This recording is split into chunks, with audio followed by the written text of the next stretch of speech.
tradicionais do Brasil e dos demais países da América Latina, após um tempo de um certo refluxo do seu governo de 500 anos, quando então alguns países tiveram governos um pouco mais à esquerda, estas elites nacionais passaram um período, inclusive de observação. Perderam eleições, respeitaram o resultado dessa perda e observaram como era a dinâmica desses governos.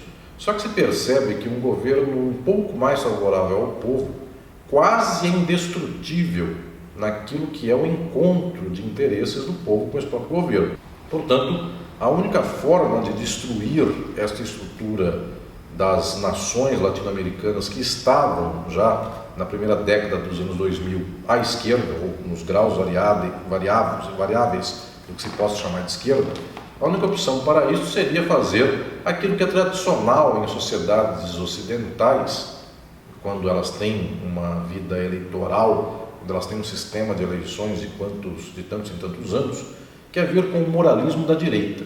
Isso foi muito recorrente no Brasil. Getúlio Vargas caiu pelo moralismo da direita, Juscelino Kubitschek sofreu de modo avassalador pelo moralismo da direita, é a chamada UDN, era o partido então dos meados do século XX no Brasil, partido de direita altamente corrupto, mas que tinha gente próxima, parentes, amigos, estava enfronhado nas entranhas do governo, do Estado, do Poder Judiciário, e que nunca era acusado de corrupção. Então podia se fazer de vestal e acusar de corrupção aos outros. Muito bem, mas quando esta arma é usada pela direita, e quando toda a imprensa é de direita, e quando todos os órgãos de comunicação dão essa versão, e quando nas igrejas aos domingos as pessoas falam, inclusive também, que Deus é contra essa gente que é corrupta, é de tal modo avassalador que isto vai fazer uma bola de neve, fará uma bola de neve, de tal modo que o povo inteiro, então, que estava numa opção de esquerda, ou de algum grau de esquerda na América Latina, ele venha sofrendo um processo de corrosão lenta de todo este grau de vinculação à esquerda, e hoje este povo inteiro não aguenta nem sequer falar que é de esquerda.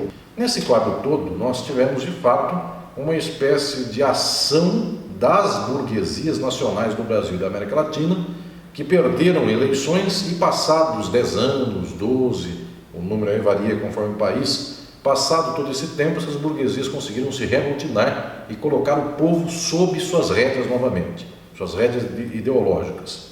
Alguns países que tiveram uma disputa ideológica mais genuína em termos de esquerda, como Venezuela, Equador, Bolívia, até agora não caíram, porque de fato mobilizaram mais a população, explicaram o que é capitalismo, falaram a palavra socialismo, ainda que nenhum desses três países beire qualquer coisa socialista, mas só de dizer a palavra socialismo ele já deixou de ser palavrão. O fato é que a Argentina já caiu, o Chile, o pouco que teve já caiu, Paraguai, com o padre Lugo também caiu, Brasil caiu. Ou seja, quem não fez a disputa ideológica, quem não mobilizou as massas de um modo bastante claro, perdeu rapidamente, ainda que tenha demorado, no caso do Brasil, inclusive, 3 eleições, mas perdeu o espaço desta estruturação. É verdade, então, que no caso da geopolítica da América Latina, as suas burguesias são as responsáveis por esse motor de modo local. E, claro, tudo isso se emparelha com grandes interesses internacionais.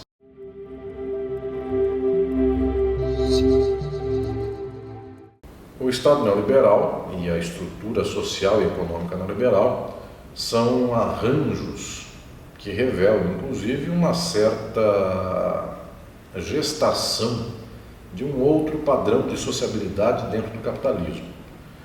É jogado nas costas das pessoas, dos indivíduos, a responsabilidade total sobre sua vida. Então não há mais um grande planejamento do Estado para dar mínima infraestrutura social.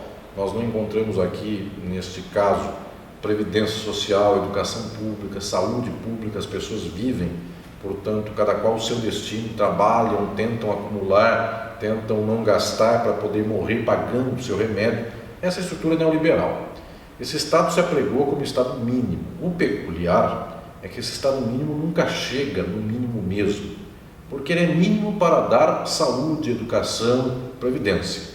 E ele é máximo para prender multidões no mundo que, não tendo, então estão à margem do sistema produtivo, roubam, cometem crimes, não trabalham, são os de sempre perseguidos das sociedades. O Estado é máximo para muitas outras coisas. O capital jamais poderá viver com um Estado mínimo, porque o Estado é forma do capital. O Estado é forma necessária do capital. Estado e direito, eles estão sempre presentes para permitir que o capital possa se reproduzir. Daí que é preciso combater esse discurso, inclusive ideológico, de um nível, num grau bastante profundo, e mostrar que esse discurso é incoerente, e mostrar inclusive que nós desejamos um Estado mínimo e mais que mínimo, que todas as lutas progressistas desejam o fim do Estado, desejam o fim inclusive da repressão armada contra o povo, deseja esta luta progressista que o povo tome o poder, que o povo, portanto, planeje a sua própria existência, planeje a sua vida. Isto é buscar que o Estado venha à míngua, isto é buscar superar o Estado. Mas quando se conta exatamente nesses termos, aí todos aqueles que defendem o capital se assustam e não querem acabar com o Estado. Pelo contrário, querem aumentar ainda mais exércitos, aumentar ainda mais as polícias e suas repressões aos movimentos sociais.